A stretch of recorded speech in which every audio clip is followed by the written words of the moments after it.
I'm Zim, and you're listening to the Helpful Photographer Podcast in collaboration with New York City Photo Safari. To register for a safari, please visit newyorkcityphotosafari.com. Today I want to talk about something that might sound a little bit nerdy, but then again, if you've been listening to this podcast, then you already know that I'm a nerdy photographer. But this topic is really important if you want to get the best out of your gear. And that topic is testing your lenses. This came up quite recently because one of my participants was having some strange focus issues with her lens. I wasn't sure whether the problem was in her settings or the lens itself. I'm usually pretty good at troubleshooting that, but this one really flummoxed me. So like any good photo geek, I went down the Google rabbit hole to see if anyone else out there experienced the same thing. I ran across a blog post by a photographer who was shooting that same lens, and he wrote something that made me stop and raise an eyebrow.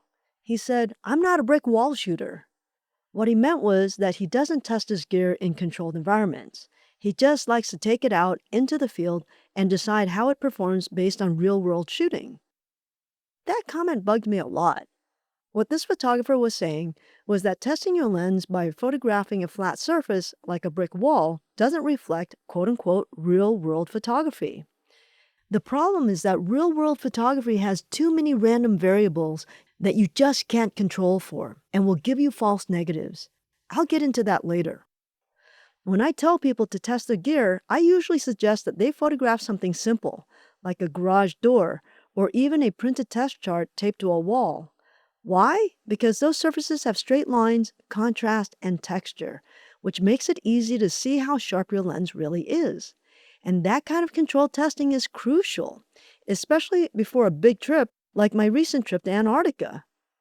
You don't want to get halfway to the end of the earth and realize your camera isn't focusing properly. So this is what I had everyone do. Print some large black letters on a white sheet of paper and tape it to a flat wall. Make sure your camera is on a tripod, lined up so that the sensor is parallel to the wall. Then photograph the same target at every f-stop on your lens. If you're using a zoom lens, test it at a few different focal lengths, wide, mid, and full zoom. For example, on my 100 to 500, I shot at 100, 300, and 500 millimeters. What I'm looking for is the sweet spot, the aperture where your lens produces the sharpest image. And here's a tip. Use a low ISO like 100 and good light. The idea is to remove as many variables as possible. Once you've taken your shots, bring them into Lightroom or whatever editing program you use, but don't touch them. Don't sharpen, don't adjust contrast, nothing. Just zoom in and compare each image side by side. Eliminate the ones that look softer until you find the sharpest one. Then check your metadata to see what f-stop that was. And that's your sweet spot. This isn't rocket science. It's just careful observation, but it tells you a lot about how your lens is performing under various f-stops. And to be clear, every lens is different. What I found, both in my own testing and in results from others, is that the f8 rule, the idea that every lens is sharpest at f8, just isn't universal. Some Fuji lenses hit their stride right around f8. Nikon has a few that peak there too. But I saw some Canon and Sony lenses perform best closer to f4.0 and sometimes 5.6. And yes, things started falling apart at about f16 or f22. How much they fall apart really depends on the lens. I even found a few lenses where the image softens dramatically past f11, while others hold up surprisingly well. The point is, you don't know until you test. Oh, and you'll also figure out whether or not your camera is focusing properly. Now, back to the brick wall shooter comment. The reason I advocate controlled testing is because in the field there are just too many unknowns.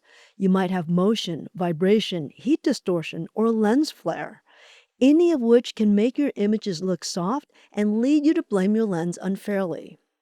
I once had a participant test her lens indoors from her second-floor condo.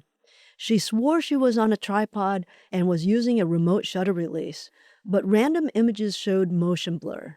Turns out, her wooden floor was flexing ever so lightly when she moved and when her dog walked by. When she repeated the test on a concrete floor, the problem vanished. That's why control matters. If you test in a controlled environment, you remove all those variables. Then, when you're out in the field, you know what to expect. So if something is off, you have already eliminated at least one potential problem. What we're doing is we're applying the scientific method to photography. Create a baseline and test against it. The other thing it allows you to do is when you're testing multiple lenses, you can compare quite directly which lens is working better than which. So yes, I'm a proud brick wall shooter. I believe in testing gear in a controlled environment because it gives you clarity.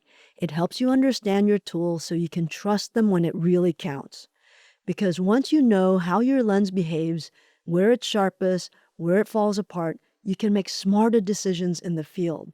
And that's how you get better results more consistently. So do yourself a favor. Tape something to your wall, grab your tripod, and spend an hour testing your lenses. You might be surprised what you learn. Now, you don't just have to shoot a brick wall.